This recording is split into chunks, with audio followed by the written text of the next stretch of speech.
Good morning. My name is Badrul Khan. I'm the founder of Mcguire Education in the US, and I've been asked to moderate this session. And let me explain to you how this panel is going to work. We have two presenters who will have 20 minutes for presentation. Then we have two panelists who will have discuss some of the issues that they feel important. With that in mind, first I would like to introduce you the first presenter, and she's sitting next to me, Kimberly Johnston. Kimberly Johnston is the former president of the National Association for College Admissions Counseling, which is known as NACAC. She was the elected president of the board of directors at the 62nd NACAC National Conference in October 2006. She had also been the president of the New England Association for College Admission Counseling. Presently, she works as Senior Associate Director of the Admissions at the University of Maine.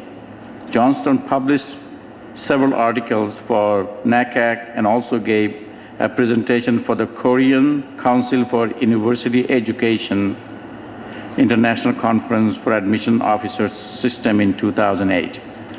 She has her BA in drama from the University of Dallas, and she has her MA at the University of Maine in theater. And here I give you Kimberly Johnston.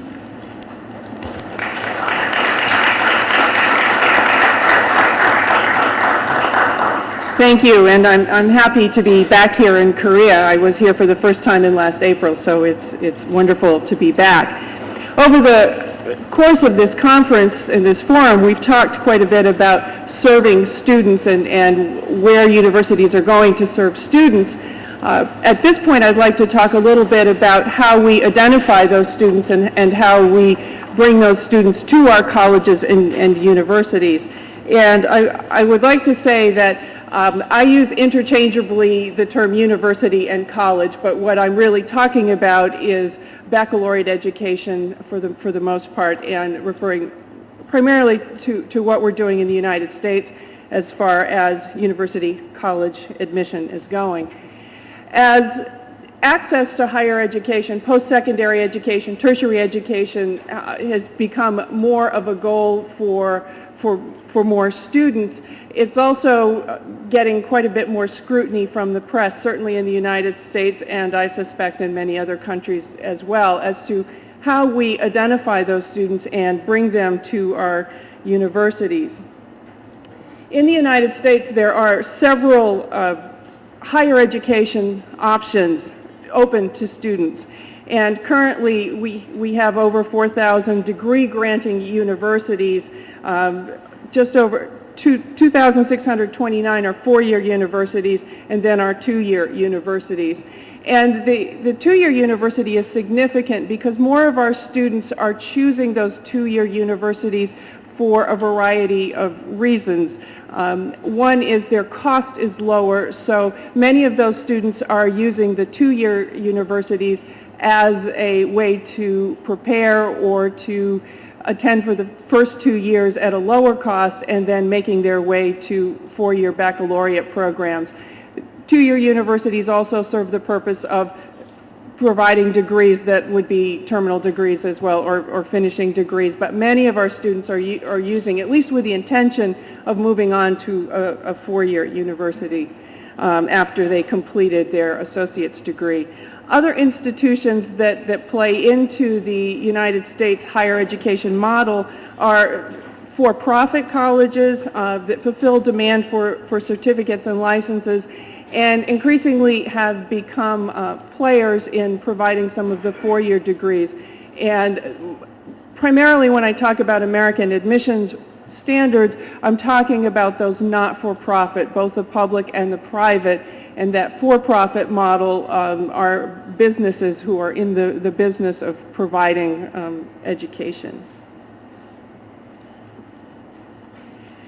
The United States has a very decentralized system of admissions for making admissions decisions. There are no federal standards for admissions systems, which is different from some of the speakers that we've heard today, over today and yesterday. Colleges individually establish their admission requirements depending on their institutional mission and what they're particularly looking for. The college admission counseling professionals, and that includes both folks that are in my position who work at a college or university. There are also counterparts at high schools, secondary schools, who assist students with making that transition from their high school secondary education to their college education. They assist students and families with post-secondary advising and the search for the college. Finding a college is becoming more and more of a family activity in the United States. So the families, the parents, and other members of the family are quite involved as students prepare for this. The high school-based counselors, independence counselors, and college admissions officers are those of us who make up that, those folks. And then the average student-to-counselor ratio in high schools, those professionals helping students make the transition, are 311 to 1. So counselors have a fairly large caseload to help students find access to post-secondary education. Factors in the admissions decisions based on general questionnaires that we send out. These are typically the factors that colleges and universities use when making those admissions decisions. Different colleges and universities will put different weights on each of these factors, but it primarily involves the strength of the high school curriculum, and I would say that's probably at the top of most of our lists. The grades in the college preparatory classes, standardized test scores. In the United States, those are mostly the SAT and the ACT, and then some of the subject tests that go along with the SAT. The overall grade point average that students receive in their secondary education. Many of our applications require an essay that's a writing sample that weighs into the admission consideration. Class rank. Many public high schools will establish a rank for individual students where they fall in the class, number 1, number 10, number 22, although that's a trend that we're starting to see fewer high schools ranking students that way, but it's still considered in the admission decision. Demonstrated interest in an institution is something that's new. One of the things that some colleges and universities consider is how much interest, how many times has a student contacted that university to show that they are particularly interested in that particular institution. Teacher or counselor recommendations, many colleges and universities would actually ask for both.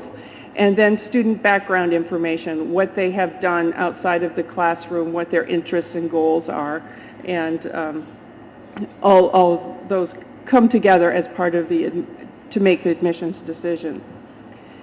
The required entrance credits for university entrance, a credit typically is 1 year of study in high school as far as different academic units in history, English, foreign language, math, academic electives, social studies, and science. So we talked yesterday about U.S. students and their abilities to speak languages. We still are requiring that as part of the admission requirements, but as you can see, it's a pretty small requirement.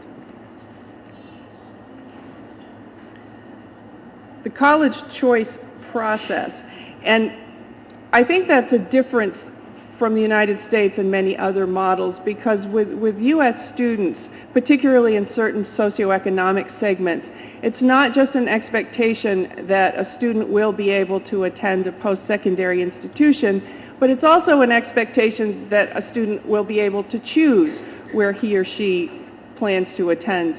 and that a student will have choices from different colleges and universities. The development of student aspirations begins early. We are starting to talk to our students as young as elementary school, certainly middle school, 7th and 8th grade, about the idea of attending college. Not so much that where that student will attend, but certainly that, that post-secondary education is and should be an aspiration for those students. Students begin to think about occupational and educational aspirations, although it's at a very general level, I think, at this point. Student engagement in relevant coursework for college preparations begins approximately at the 8th grade.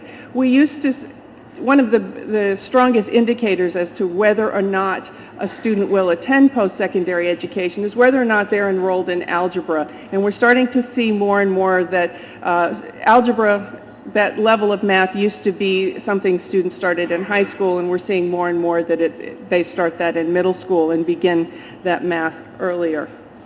The college planning and research, students begin to look at their college and university options once they reach high school and looking for those colleges and universities that best fit them.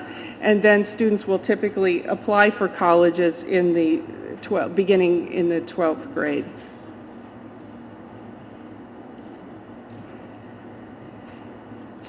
Obviously, colleges and universities have an interest in selecting students who are academically prepared, students who can be successful at their institutions.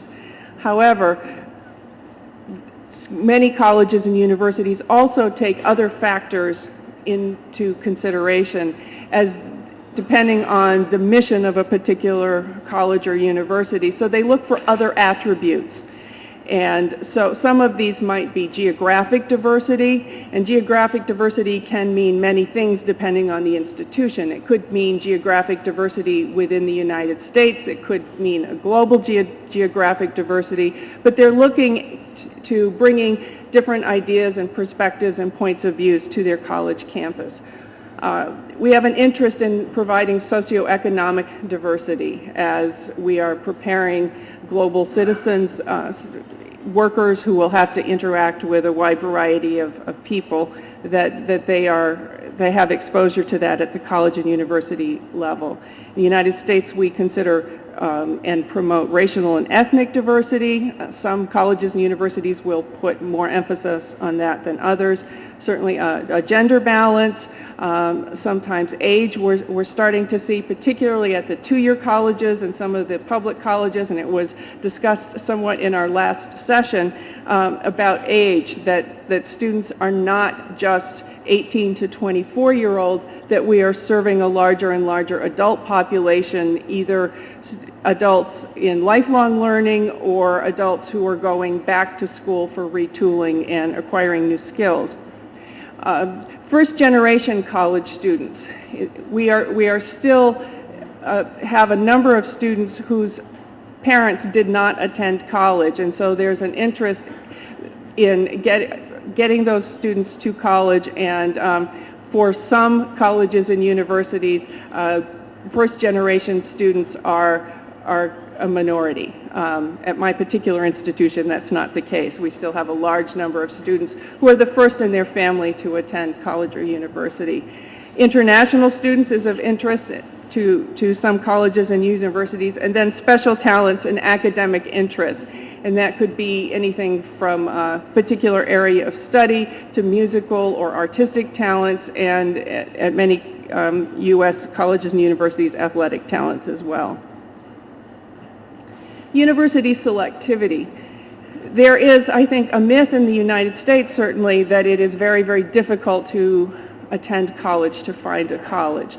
But the reality is only 17% of the four-year universities accept fewer than 50% of the applicants, and nearly 40% of four-year universities accept more than 75% of applicants, with the average acceptance rate for four-year universities in the United States at 68%. So that does indicate that for those well-prepared students, there are several options for post-secondary education. Because we have so many different types of institutions, we have differing admissions models. There is no one-size-fits-all approach to admissions at U.S. universities because there is no one-size-fits-all U.S. universities. Some universities have evolved as highly selective colleges or highly selective institutions. Other universities evolved to serve public interests and are either nearly open or entirely open admission. And certainly our community colleges fall into that category, but also a number of our particularly public and some of the private institutions do have a nearly open admission policy. For those, typically a high school diploma or some equivalent is a minimum requirement and maybe require some additional testing before admission. In the post-World War II era in the U.S., contained dramatic growth in post-secondary enrollment in all types of institutions, and it's since the Second World War that we have started to see a growth in post-secondary education in the U.S.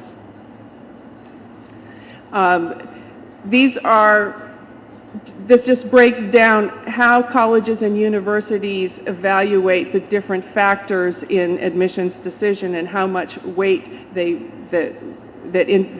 overall that we would put into some of the factors, whether it's grades, overall grade point average, grades in college prep courses, the strength of curriculum, standardized test scores, and so forth, on down the line.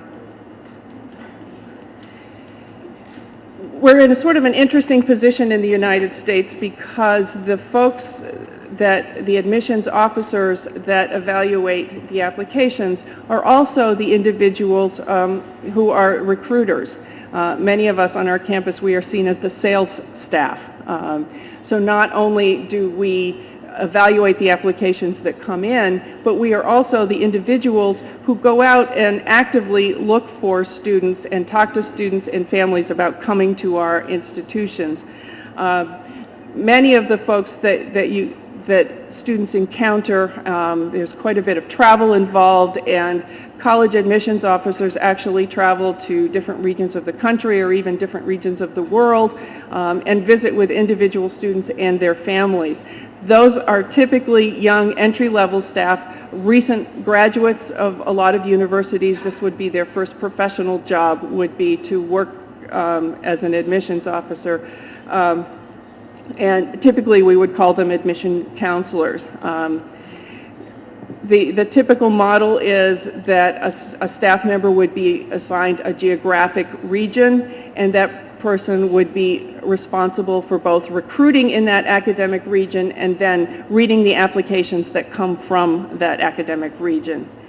And then as we move up the ladder, the more experienced staff are called associate directors of admission and may still do some of the recruiting, but the responsibilities run more into managing the admission counselors and overseeing the admission selection process.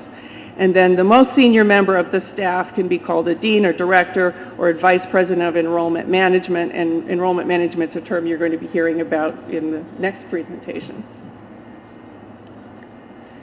The budget for an admissions office is primarily around recruiting, publications, and mailings for prospective and admitted students. Prospective students are those students who either demonstrated an interest or students that the college or university reaches out to and tries to encourage them to apply to a particular institution.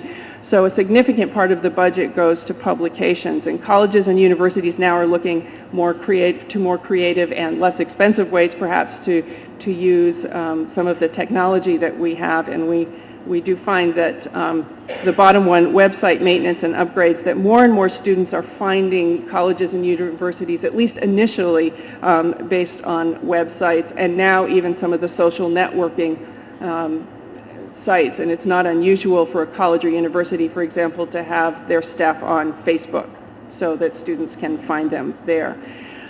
Staff travel for recruitment and yield-related purposes. We talked a little bit about the travel, and that's a pretty significant part staff members would typically travel pretty extensively between the middle of September and the middle or end of November, visiting just prior to the application time.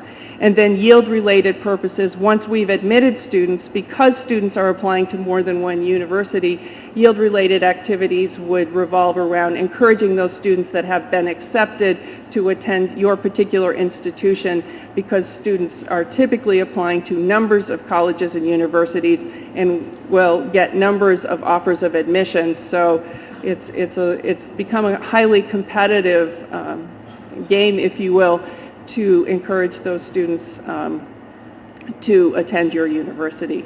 And then application printing and processing.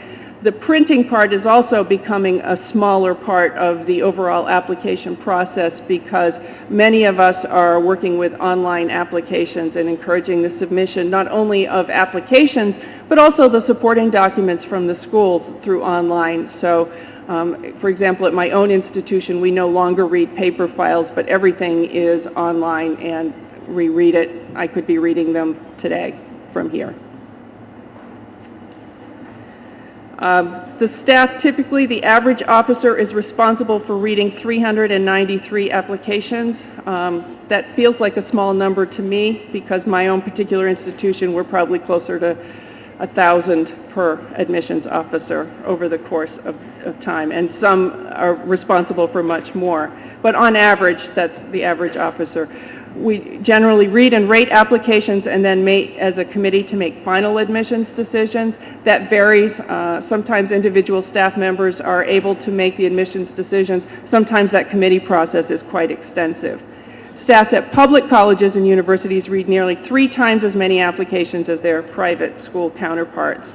And more selective applications have also higher application volumes, which means but it also a much more intensive review process. And then salaries vary widely based on the position and institutional budgets, but typically admissions officers are considered a pretty moderate salary. Okay, a little bit about the cost to recruit students, but I think this gives you a quick overview of where we are in U.S. admissions, and we'll turn this over now to Jack and let him take it. Well, thank you.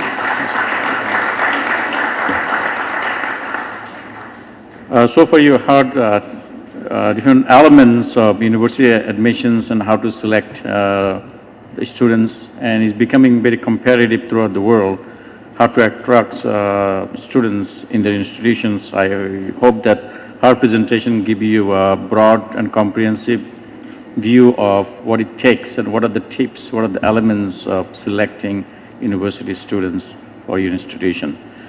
That gives me a pleasure to introduce our next speaker, John Jack Mcguire. He is a physicist, got his PhD in theoretical physics from Boston University in the US, actually Boston College. Before I introduce him, I'd like to share one thing with you all. He has 12 boarders in his family, his grandchildren, himself, his family, and he's a winner because he all voted for our new president in the United States, Senator Obama. And it's a great pleasure to introduce John Jack to the podium. And one of the things that I'd like to speak with him about him is that he served as a dean for admissions at the Boston College, and to his credit, he tripled the number of applications for his college, and he is currently the founder of the Mcguire Associates, a leading consulting firm for colleges and universities. And he has served hundreds of clients and contributed to the evolution of marketing in higher education. So I welcome John Jack Mcguire to the podium. Thank you.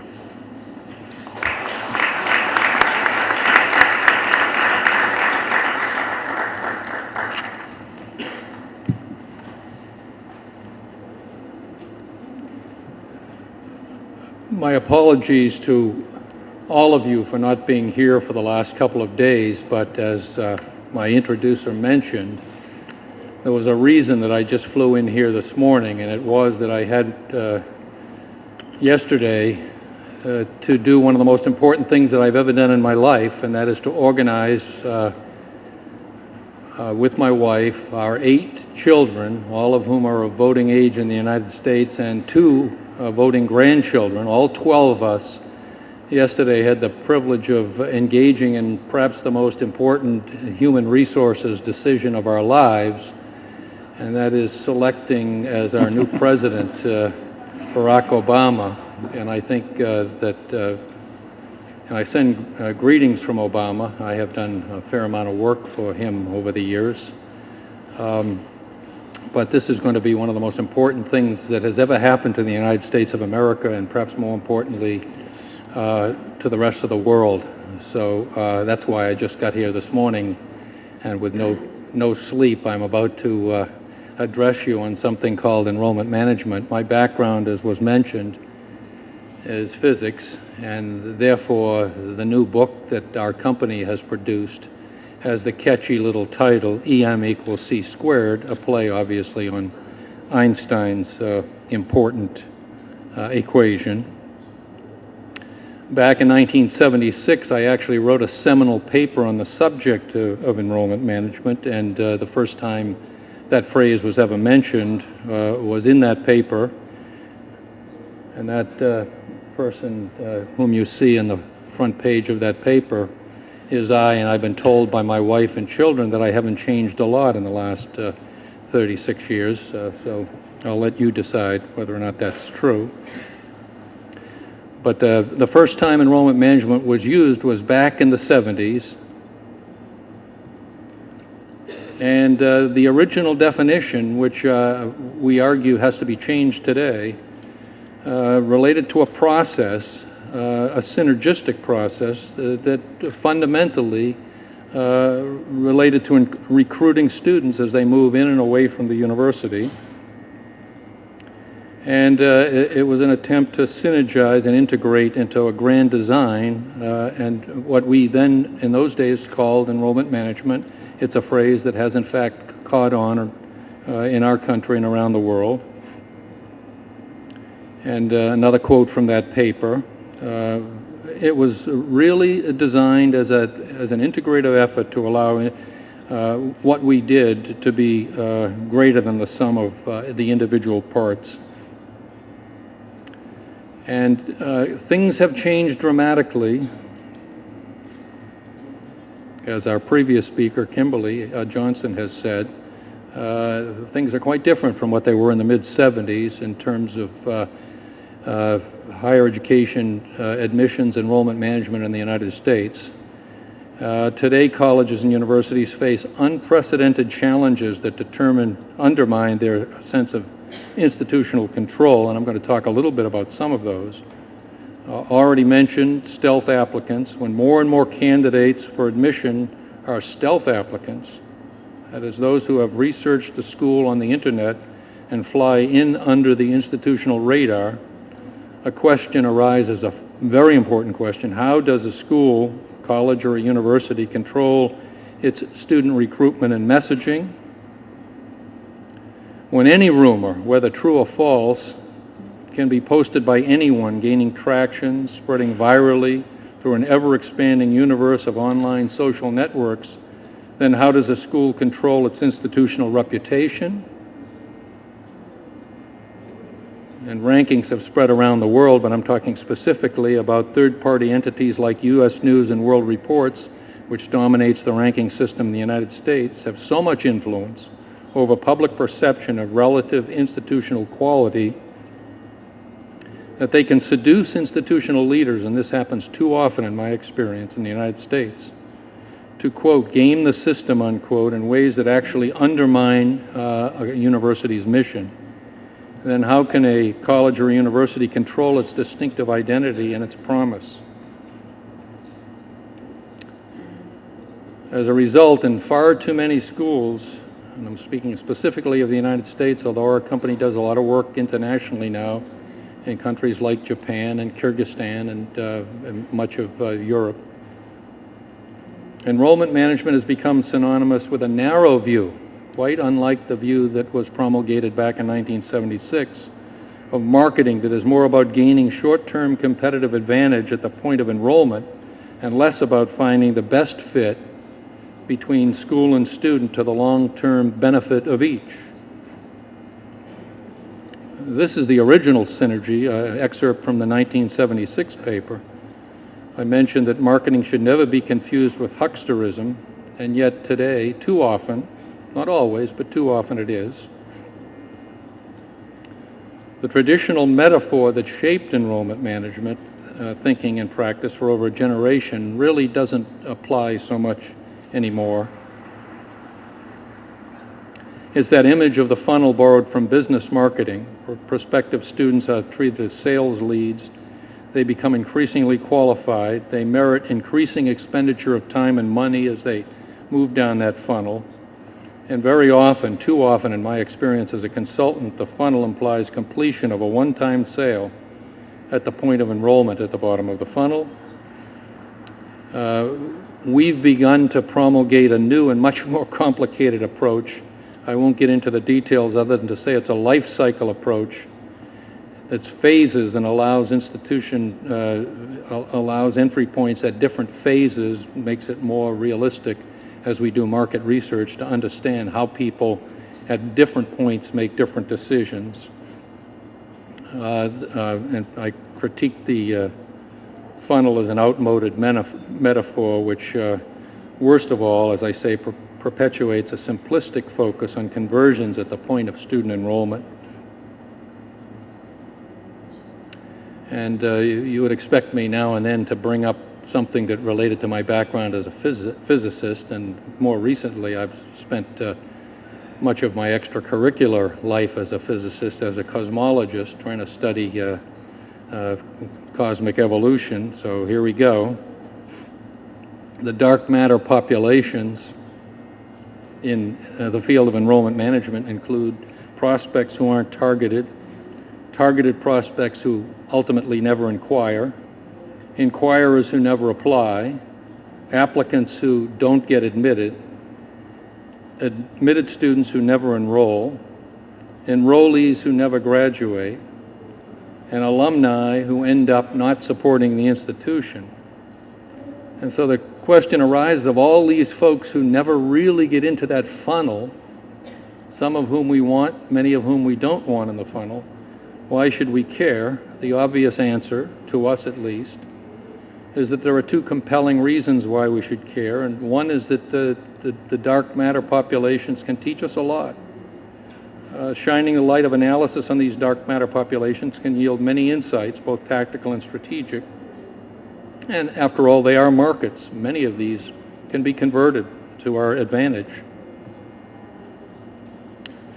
So here we are with the new formulation of enrollment management. We need to go beyond the traditional notion of enrollment into student communities, and the key word here is communities, to include enrollment into all sorts of these communities that provide other critical benefits to the institution.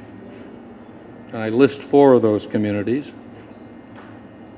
We need to expand our thinking to include the cultivating, nurturing, and leveraging of a community of communities, hence that catchy little title of the book, EM equals C squared, is really C squared is the community of communities. It's our name for this reformulation of enrollment management, a new enrollment management with community at its core. And of course, we all recognize Albert Einstein, who I'm sure would not agree that this was the formulation of his original principle. But EM equals C squared. It doesn't take an Einstein to know that enrollment management needs to be reformulated for the new world of higher education, a world, as I mentioned, in which virtual communities proliferate, global boundaries are erased, stealth applicants abound, and U.S. News, MySpace, and Facebook shape the expectations of those making college choice decisions. And in this formulation, EM equals C squared, enrollment is redefined and broadened to describe from the community member's perspective a process of joining, experiencing, contributing to, transitioning from all kinds of virtual and physical communities. The M is redefined and broadened to describe management from the institution's perspective, a process of understanding, inspiring, engaging, and leveraging all kinds of virtual and physical communities. And then the C squared, as I mentioned, is that community of communities, where the institutional community is redefined as the current expression of mission and values that inspire and hold together its various affiliated communities over time. And then I talk about a matrix, which I won't get into in any detail other than to say that one axis, the enrollment axis, talks about joining, fulfilling, representing, and stewarding, and the management axis talks about different approaches to managing that flow of the communities, understanding, inspiring, engaging, and leveraging. And there is the matrix, and I pick out, just as an example, the engaging part of the management axis. Communities are self-sustaining only to the extent that they're engaged by the institution in ways that produce satisfying experiences and reinforce loyalty. Institutional leaders must constantly examine how well their university is meeting the needs of all the communities it serves, students, parents, faculty, alumni, donors, and many, many others. At critical touch points, when students and other constituents make requests of the institution, the question arises, how timely and effective is the response? This makes all the difference, as Kimberly has already mentioned. Is the school missing opportunities to make those experiences positive ones? And then I mention a satisfaction retention matrix, where we use as fundamental in doing market research. And this satisfaction retention matrix begins with all enrollees at an institution in the quadrant, yes, yes, they're satisfied and they're there, they're retained. And movement takes place over time to dissatisfied retained students and ultimately to dropouts. Some cases people leave for reasons even though they're satisfied. It's that matrix that forms a basis for the experience, analyzing the experience of students to determine whether they really are satisfied. And also I mentioned, but I won't get into it in detail, information technology research that we've done shows that if enrollment managers are dissatisfied or satisfied, it's most highly correlated with how they relate to information technology at their institutions. And I mentioned original synergies in that old paper, and conclude that there is no necessary contradiction, even in the year 2008, between using sophisticated information systems to respond to shifting student needs and maintaining a humanistic vision of what fundamentally constitutes a good education. So ultimately, translating enrollment management theory into practice, practical terms, there is a matrix that's on the website that you can check in more detail. And one example where we intersect understand with fulfill is training frontline staff to seek out in their interactions with various constituencies an improved understanding of how their school, their college or university, is or is not meeting the needs and expectations of students. And then ultimately, the whole purpose of the book that my colleagues and I have written is to launch something which is up now, www.thecommunitysquare.com, as a forum for continuing discussion of these EM equals C squared ideas. We invite you to participate if you'd be so inclined. That's what the book looks like. In conclusion, after 30 plus, getting on 40 years, enrollment management has only begun to fulfill its potential as a professional discipline. The time is right now to assert a new multidimensional, non-linear approach that embraces the reality of a global, socially networked marketplace and does so in large part by harnessing the power of the information technologies that enable and track behaviors of its many communities. Ultimately, the EM equals C squared approach seeks to influence rather than control these communities through data-driven insight, values-based inspiration, highly responsive assistance, and flexible facilitation. Thank you.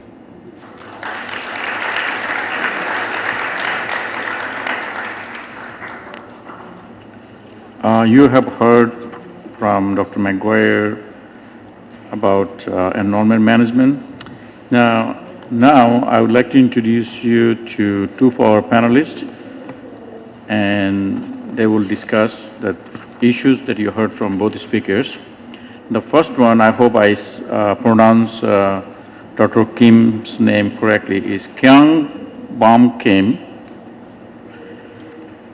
He is a research professor at the admission office at Seoul National University. To his credit, he's got BA in Philology of Spanish Literature from Seoul National University and MA in Literature of Hispanic America from Catholic University of Peru. He's got a PhD in Philology of Spanish Literature from Universidad Complutense of Madrid. And he has written papers in professional journals of the Seoul National University's Institute of Latin American Studies and Korean Association of Spanish Literature. He is also the author of 3 published books and is actively engaged in the Spanish Language and Literature Association of Korea as a regular member. So here, Dr. Kyung Bom Kim. And next panelist we have, okay, let me introduce the next panelist and then you want to go ahead maybe? Yeah, you can go. You're going to discuss, right? Okay, so I'm going to introduce next. And the next panelist we have Dr. Sun Kwon Young. He is a professor of College of Education at the Konkuk University. He received his bachelor's degree in English language and literature from Korea University in Seoul, Korea in 1991. Got his master's in education administration from Korea University, Seoul, and also got his PhD in the same field from University of Texas, Austin. Dr. Young worked at the Educational Research Institute of Korea.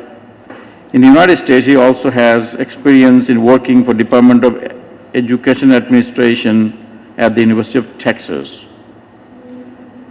And he received fellowship from University of Texas. He received the National Science Foundation Scholarship in 2000 and In-Sun Scholarship by the Dong-A Daily newspaper in Korea from 1988 to 1993. And I welcome Dr. Sun Kwon Young. And just open up the podium for you, your comments on both of our speakers. Please go ahead.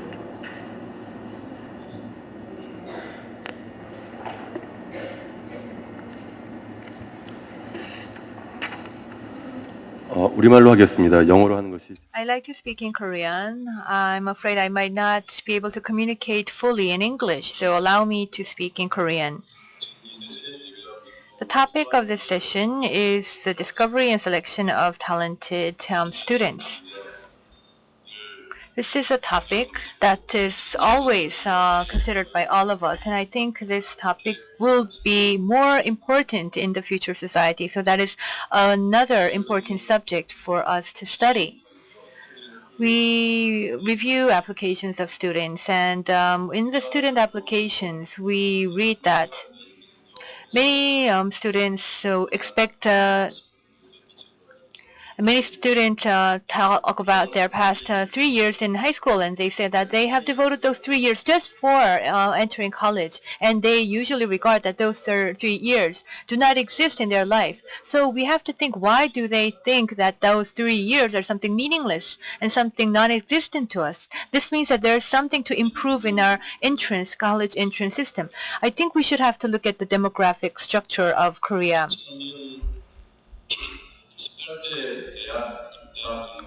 For the entrance eligible students of 18 years old, and when we compare 2000 and 2020, we can see that in between there will be a downfall to about 60% of such eligible students.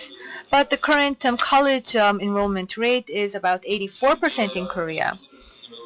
And when we see that the population falls by 60%, falls to 60%, what do you think will change? For example, in 10 years' time or 20 years' time, what will be the new changes?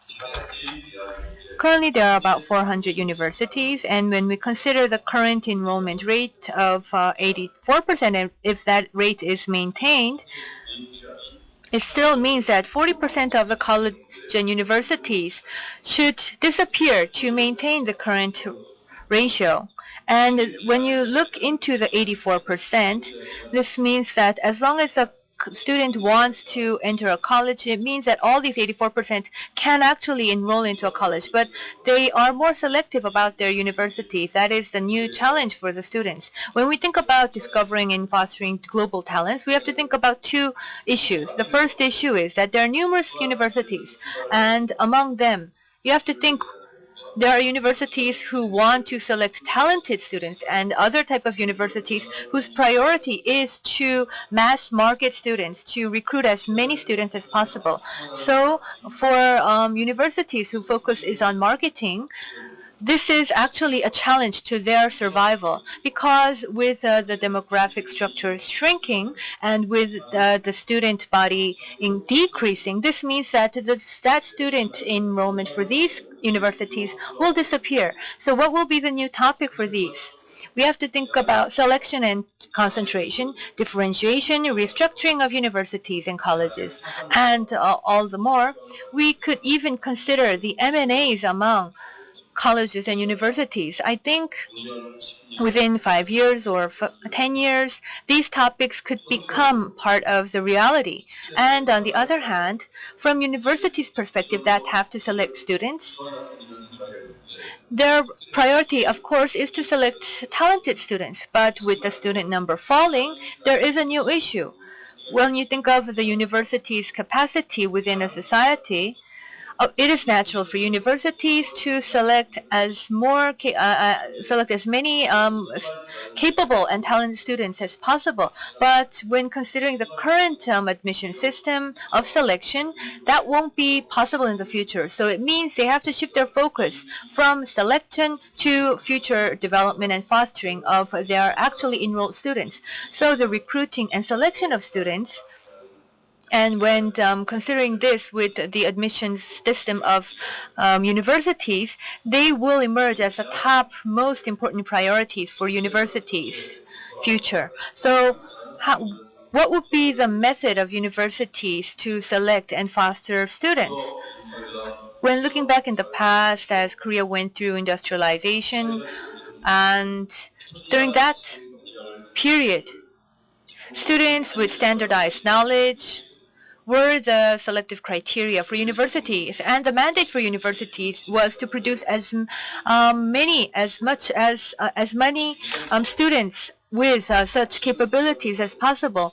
That is, there was a focus on quantity. On the other hand, we're seeing a greater focus on quality. A growth of quality is being increasingly required from universities. So it's no longer a criteria focusing on the massive number of students with standardized knowledge. Now there is an increased need for selective and small number of students with differentiated and specialized knowledge and skills. That would be the future challenge for universities. So in this context, for universities to foster talented workforce, I think this is something that is agreed upon by universities and the community. But when you look at the system of education in university, we have to think whether it is suitable enough to foster creative talents. And we will discover that that is not the case in the reality. Just as Dr. Kimberly Johnson commented, the admission process, when in the past, it was more of a compensation. It was a kind of a price or an award you get when you invest a certain amount of time and effort. It was a price-oriented game. But now the game and the rule of the game is changing. Now it's moving toward a best match process. So there would be students that is preferred by the universities, and vice versa will also exist. So the matching process will take a greater importance in the admission process, and to make that possible, it's important for universities to diversify their scoring system so that they consider not only the academic achievements of the students, but also other multiple factors to consider. For example, the admission requirements in Korea are admission tests and high school achievement scores and others. And these two criteria are the most important highly weighted criteria. And we have to think whether these criteria faithfully reflect a student's creativity and potential for future talents. And I don't think that is the case at the moment. When the current high school curricula does not fit the fostering of creative talents, and if the current admission system doesn't reflect such creativity, we have to think of a new system to foster creative talents after selecting these students. And the top requirement is a greater autonomy and the trust and credibility for such autonomy of universities. This is important not only for tertiary educations, but also for secondary educations, and also for teachers of primary, middle, and high school, as well as universities. The society as a whole should also have a greater level of trust for such education institutions. The current education system, as well as the admission system, is comparatively rigid and inflexible. And if this actually even prevents universities to foster and develop creative talents, then this is a challenge to the national development for the future itself. Therefore, when looking ahead in the future and thinking about our future direction, a framework type, a rigid type, or uniform type of system should be something we should break away from. Now we have to think of more of an out-of-the-box type process so that each player has a greater autonomy. Universities should also have the autonomy to develop their own system to select and foster future talents. Most of the students are forced to go through a uniform education system that are forced by the adult generation. But now it's important to provide them with more time and opportunity to think in a more creative and free way, and also the freedom to engage in more services for the society. This should be done by the society or by the universities, and I think that's the first step for these entities to take to foster creative talents. And I think the universities have to redefine their concept of highly talented workforce. They should have a greater priority on diversity, creativity, and special potential. So universities should work harder to discover such potential students. And this applies to both types of universities that focus on talented students and those who focus on recruiting massive students. This is something that we should all consider together. Thank you. Thank you, Dr. Kim. Next, we have Dr. Sun Kwon Young. 네, 안녕하십니까. Good morning.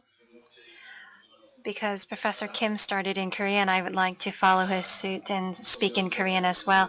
Most of the audience is Korean, of course. We do have English speakers on the panel, but to the best of my knowledge, most of the people in the audience are Koreans who are very curious about the policies of the student recruiting at universities. And so based on the presentations made by the two speakers, I would like to talk to you about our recruiting system. Well, this is the second year that we have the recruiting system, and we have with us the former president of NatCAC, and that is actually, I've also heard her speak last year as well.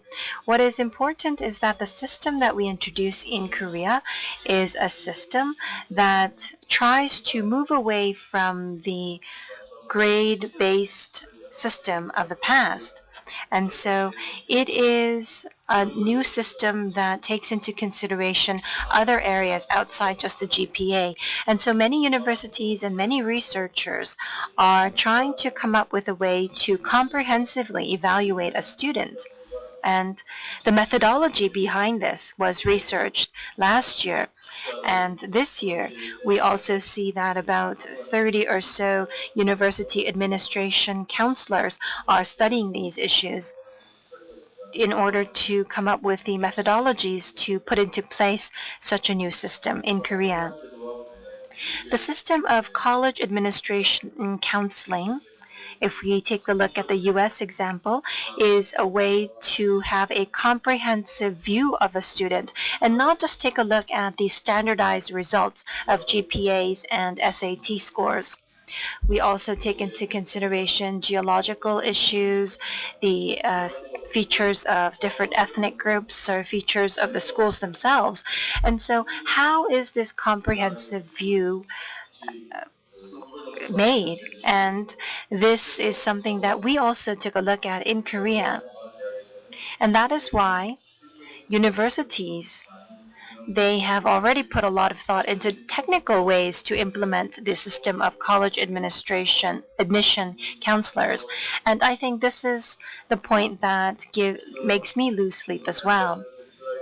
Well, if you take a look at the slides used in the presentation today, in the U.S., income, ethnicity, and also geographical location has always taken up a large portion of the admission process.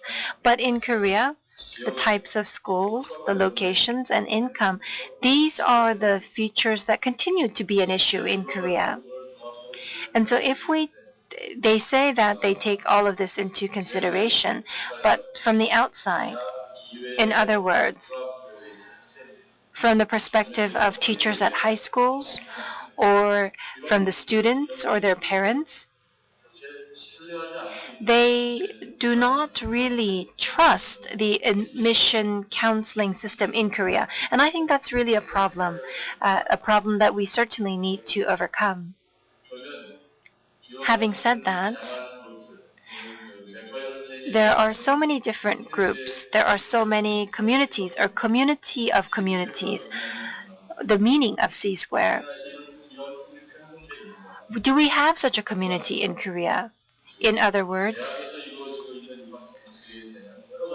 are there communities or channels of communications that is trusted by the people of Korea concerning the information about universities? Well, there seems to be a lack of trust in the overall system itself. And so in order for this system to take root in the Korean society, the first thing we need is trust. Professor Kim and myself, we had the opportunity to participate in the national conference of NACAC, and we just got a feel for what they do there. They have quite a long history, and the college admission officer and the high school counselors and the independent consulting groups gathered there. I think it was about 6,000 gathering there to discuss information and share information about admission processes in U.S. universities. From a positive perspective, we need a venue to share such information because there are still questions about how the admission or the recruiting is conducted. But since there is a community like that in the U.S., they have been able to hold conferences for decades. And since we are also in the process of introducing the admission officer system, we also need to take a look at what other elements we need to take into consideration outside the results of standardized tests in order for us to come up with creative talents. First, we obviously need a definition of creative talents, but how can we take into consideration all these different factors? And I believe that at the core of these issues is building trust. Secondly, I always emphasize this whenever I get the opportunity. Who has the initiative for trust building? I think it's with the universities. And so, concerning the entrance process and the plans for the entrance process, the process itself, and the results of the entrance process, those are some of probably the 4 most important processes in the admission processes. I think up until now, we have been able to disclose our systems very accurately, and the system itself of each of the universities is trusted by the people of Korea thus far. But now we're shifting towards a system where we're taking into consideration subjective data as well, and that is where trust is still not ready. People will not be able to trust what kind of elements were considered and what percentage of the elements were considered, but universities are not able to sometimes explicitly explain, and sometimes it's not possible. And so what I would like to emphasize is that the fairness of the system and the objectivity of the system must be presented in one way or another. And I think one way to present that objectivity is to disclose the results of the admission process. What I would like to point out also is that we need to strengthen the accountability of the universities. President-elect Senator Obama also talked about the education reform plans, and there was something related to university, and he called that the college outreach program. Professor Kim also mentioned this in a similar way. To foster creative talents, we need to make sure that they are ready during their years at junior high and high school. And I think colleges played more of a role to recruit all those who are ready to become creative talents. But the UC universities in California strengthen their college outreach programs. And that was something that we also heard from a visiting professor from UC Berkeley. And the Center for Higher Education also wrote a book, and that book was written by John Douglas. And when I read that book, when universities are not in a position to actively have affirmative action, then what would the universities do instead? An answer to that question was to provide support for schools in areas where the vulnerable reside in, and that would be college outreach program. And the reform bill of the president-elect is also includes that kind of program. And I think we need to think about what implications that has for the Korean situation. Although this is a personal opinion, the government has invested quite a large sum, although the adjective large could be quite relative, in order to support universities. It's a total of 15.8 billion won for 40 universities. And we're in the second year of the support. And this not only leads to recruiting of better students, but with the funds that schools have received, they are able to use that to introduce their programs to high schools. And this fund should also be used not only for marketing, but also for outreach programs to make considerations for individuals or neighborhoods or communities that are vulnerable. And I think universities must be more active in recruiting students from these groups.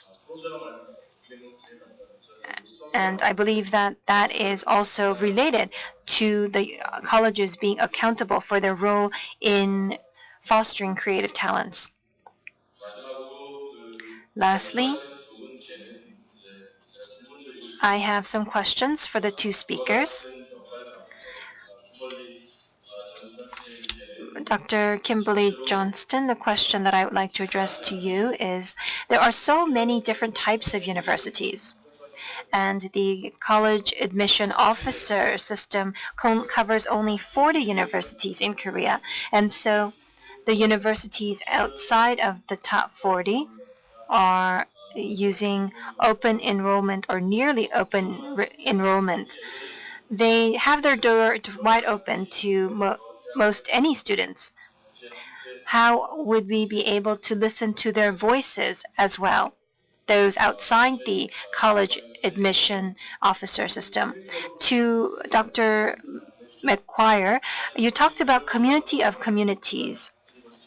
We would sometimes relate that to the meaning of neighborhoods, but could you elaborate on the community of communities, definitions or examples? I think it would help us understand your formula of EM equals C squared. Thank you very much.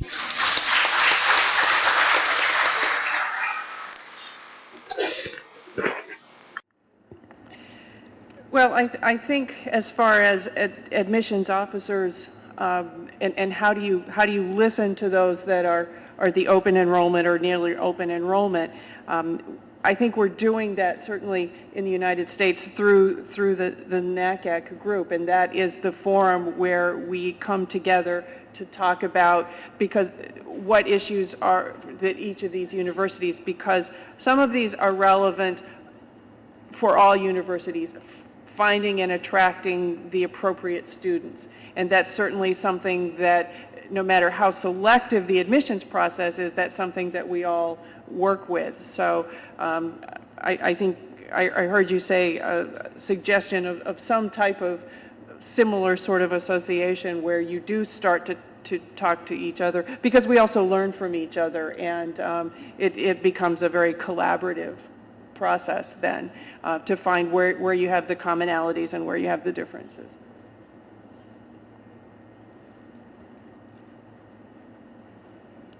Dr. Mcguire.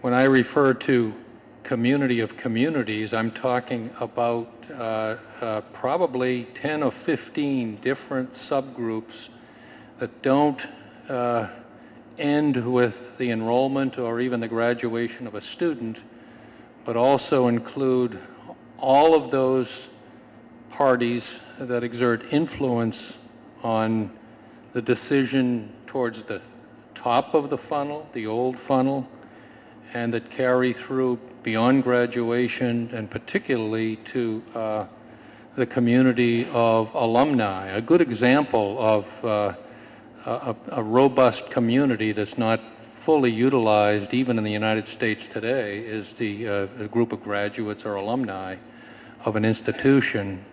And if you look at how alumni can interact with all of the other communities, including the community of parents and students, as employers, as coaches, as recruiters, that is one of many communities, but I'm also referring to others, including political communities. I'm referring to donor communities. I'm referring to the fellow student communities. More and more we're seeing these communities interact with one another in ways that are helping to advance the synergy that I spoke of, that so far, even in the United States, which is kind of advanced with regard to enrollment management, we're not really seeing.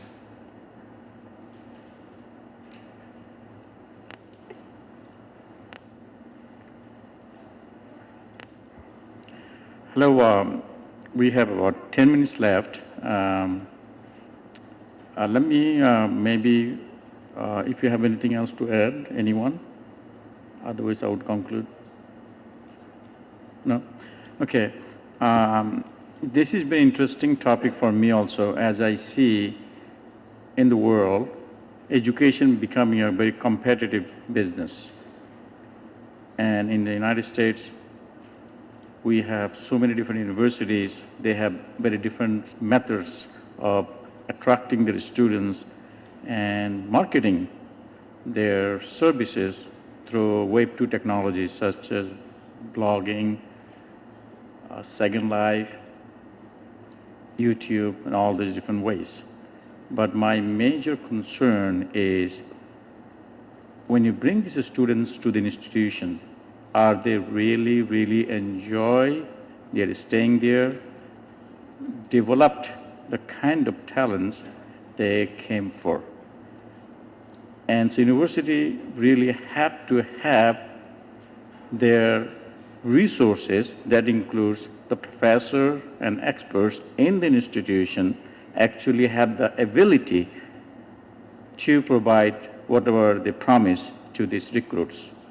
Because these students are not going to be serving this individual institution and their countries. They're going to be a global workforce. And Dr. Kim and Dr. Young beautifully presented the cases of the Korean situation and also their implications, whatever happens in other parts of the world, especially in the United States. And I like that. And also you can see in the United States, we are very excited to have a new administration. The reason for this, because the new administration will have a new educational influence. The recruitment outreach program and our new president, Senator Obama, have detailed some of the ideas that he has for all students. So that will have some implication for individual institutions. They may have to come up with alternative or new innovative ways of recruiting students, and also not recruiting, also the retention. So we hope that all of us in here today can take one thing with you, is this: are we rightfully recruiting our students for our institution, and are we providing kind of experience, learning experience they should seek and what they come for, and what they're transferring to the community they will be serving. Having said that, we have 5 minutes left, and I don't know whether we are allowed to take any question from audience, but if it's not the case, then I must say that we got it done 5 minutes before the time, and I think your moderator did a very good job. Thank you.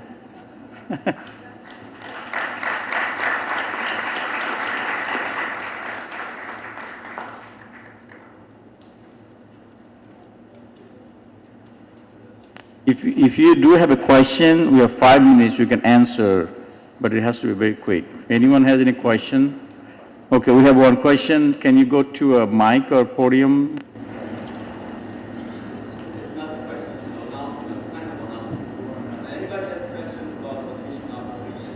We have round table with the same speakers in the afternoon, 3:30 to, from 3 o'clock to 4:30. So if you join that round table, you can have many questions and you will have answers from that round table. And I hope, Dr. Mcguire, you also attend the session together. Thank you.